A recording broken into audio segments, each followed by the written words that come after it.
Eu nasci em Poços de Caldas, essa grande cidade maravilhosa, no dia 14 de dezembro de 1956.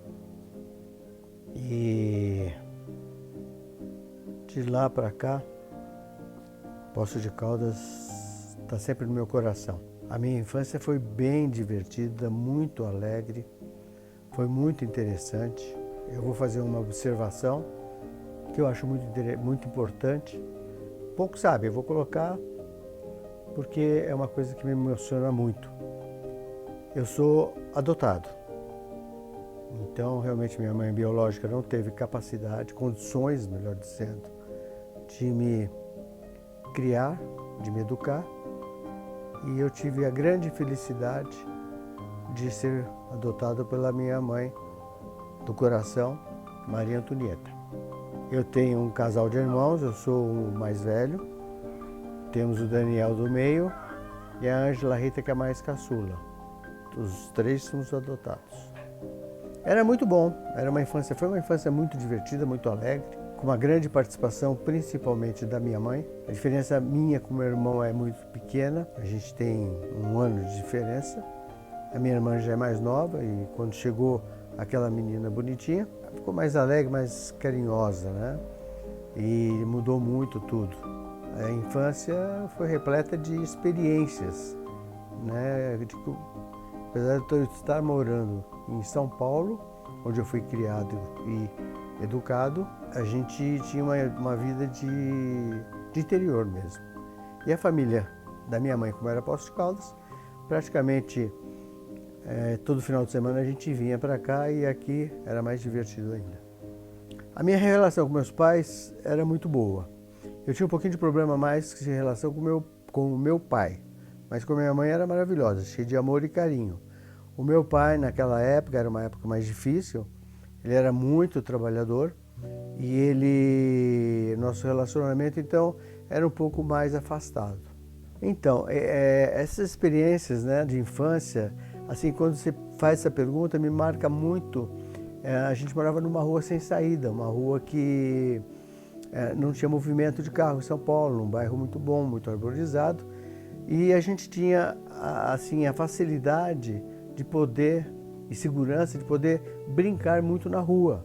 Então eu e meu irmão tínhamos 2 gols, era uma rua, um balão, existiam 2 gols naturais, que eram 2 árvores, as árvores estão lá até hoje, do gol do meu irmão já foi embora, e a gente chutava muita bola lá, e lá foi onde eu aprendi a andar de bicicleta, lá foi onde eu aprendi a andar de motocicleta, a gente pulava corda, pulava amarelinha, e tinha também, muito interessante, quando você pergunta, né, essa relação de alegria de infância, que era uma rua cheia de crianças crianças de diversas naturezas, diversos países. Nós tínhamos franceses, nós tínhamos ingleses, nós tínhamos os sírios, né, os libaneses, e toda essa meninada formava um grupo aí de uns 12, 15 amigos, e aqueles amigos verdadeiros que, hoje eu vou almoçar na casa do Felipe, ou amanhã nós vamos almoçar na casa da Cristina, depois nós vamos almoçar na casa do Luque, opa, agora vai na casa do Tommy, como eu era chamado na época. Moleque é moleque, né? Vocês sabem disso. E em casa tinha um pinheiro muito grande, nos fundos da casa, e meu pai resolveu tirar aquele pinheiro para fazer uma churrasqueira, onde tínhamos esse espaço. Então o que foi muito marcante para mim foi que o arteiro aqui colocou os 2 pés, né, no tronco do pinheiro, pegou o machado que tinha lá e passei o machado. E que eu passei o machado, pegou no nó, escorregou e eu tive um corte muito forte no tornozelo. E por muita sorte eu não perdi o movimento do tornozelo. E aí teve aquela corrida, né? Quer dizer, o namorado da empregada estava lá com o fusquinha dele, lembro direitinho, fomos para o hospital, então isso foi uma coisa que marcou demais, entendeu? Marca e eu lembro muito. Uma outra recordação muito gostosa que eu tenho é que no jardim, na frente, existia uma moita grande de azaleia.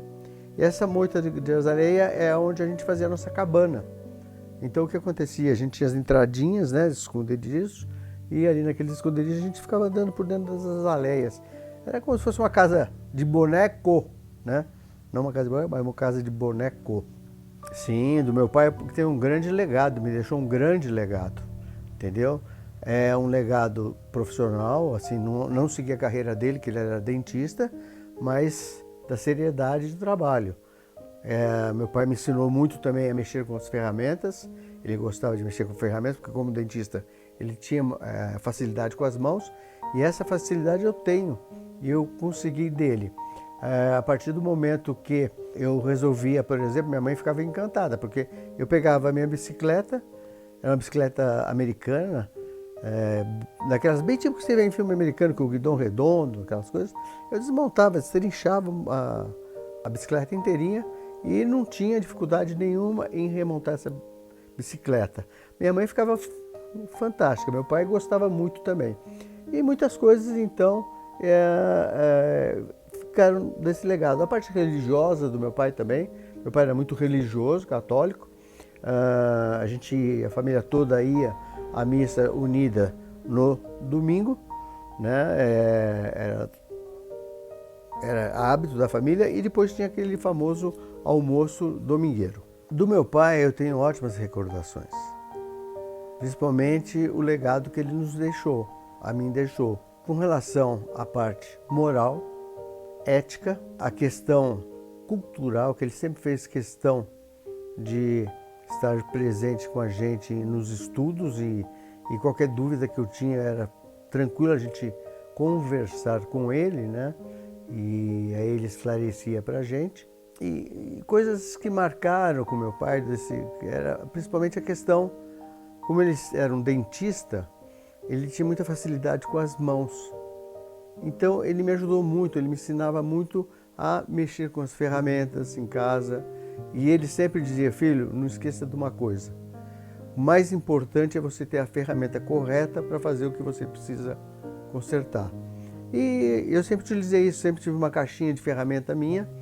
Nessa caixinha de ferramenta eu pegava a minha bicicleta, uma bicicleta que eu gostava muito, americana. Eu destrinchava aquela bicicleta inteirinha, tirava até as esferinhas, né, das rodas, limpava tudo, lubrificava e remontava.